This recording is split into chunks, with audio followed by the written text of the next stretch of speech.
On September 24th of 2024, I made a video taking a sneak peek into the Turbopack bundler with Next.js 14 and its tremendous speed in the development environment for the JavaScript ecosystem to include TypeScript. Turbopack could one day replace the ubiquitous Webpack bundler in both the development environment and at production build time. At the time of the recording of the current video, which has been nearly 4 months hence, let's see what progress they've made in the elapsed time. Now, straight away, I will be quoting to you what is stated in the documentation put out by the Turbopack team. Let's read the first two sentences of this document. Turbopack currently only supports Next.dev and does not support Next.build. We are currently working on support for builds as we move closer towards stability. Unquote. If you're not aware, the creators of Turbopack are the same people that created Webpack, which falls within the Vercel corporate umbrella. Vercel owns Next.js, so that's why I'm reading Turbopack documentation to you from the Next.js website. Turbopack does have its own standalone documentation, but since we will be benchmarking Turbopack with Next.js, I reckon I will present the Turbopack documentation that is housed within Next.js. Turbopack does bill itself as requiring zero or very little configuration. All one has to do is simply add the Turbopack flag dash dash Turbopack to the dev script in your package.json file. But since the last video I presented, there has been a change to this. If I were to run this Next 15 application with the Turbopack flag, what I get now is this warning in the terminal, as you can see here right before you. The application will continue to work. That is, if there are no other errors within the app. But this warning is now displayed, whereas previously it was not. The way that I got rid of the warning was I went into the next.config file, and within the next configuration object, I created an experimental key with an object, of course, and within that object, I created a turbo key, and of course, within the turbo, you can play around with any other features that you want. Refer to the documentation. And as you can see, the warning has disappeared. With respect to benchmarking, since Turbopack only exists in the local dev environment at this time, I will run the npm run dev command 5 times without Turbopack, which will obviously default to Webpack, and then do the same with Turbopack. And then we can extrapolate the median number out of our results for each scenario.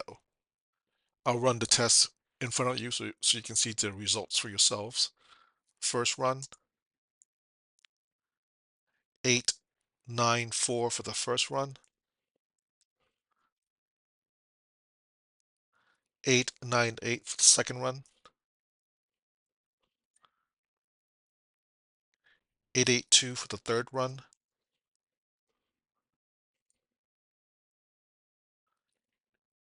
869 for the fourth run,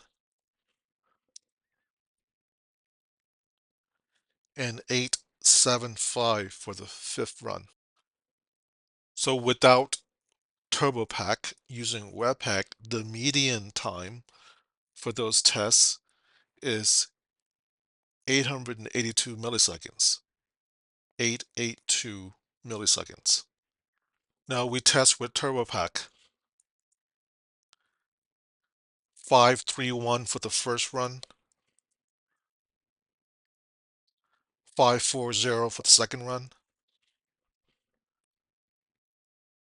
554 for the third run, 577 for the fourth run,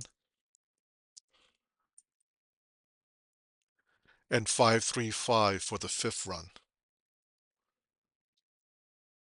The median figure for Turbopack is 540 milliseconds, 540 milliseconds.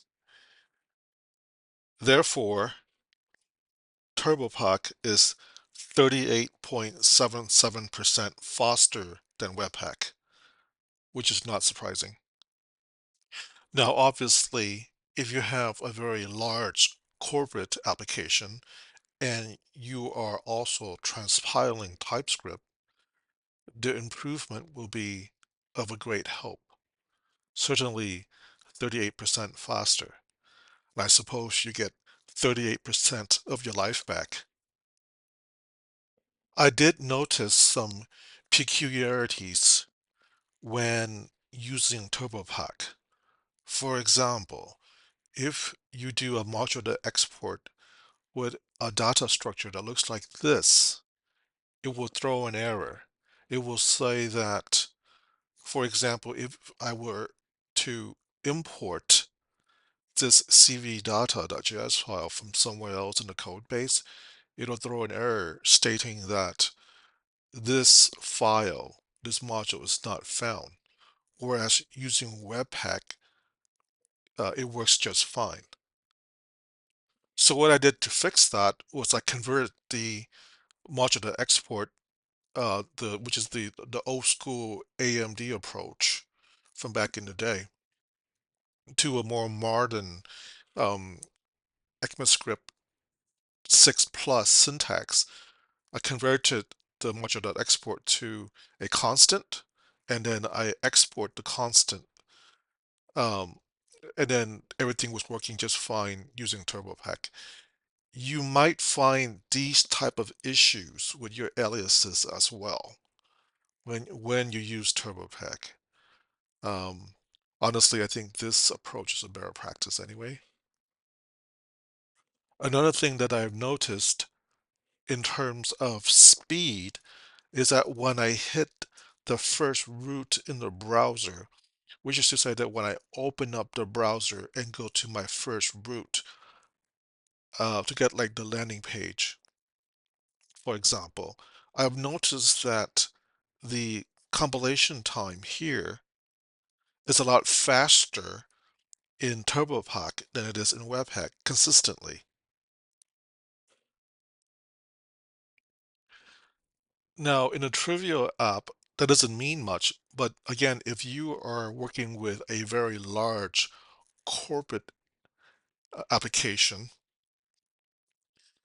that could mean a lot in terms of improving the developer experience and improving the quality of life for a software engineer.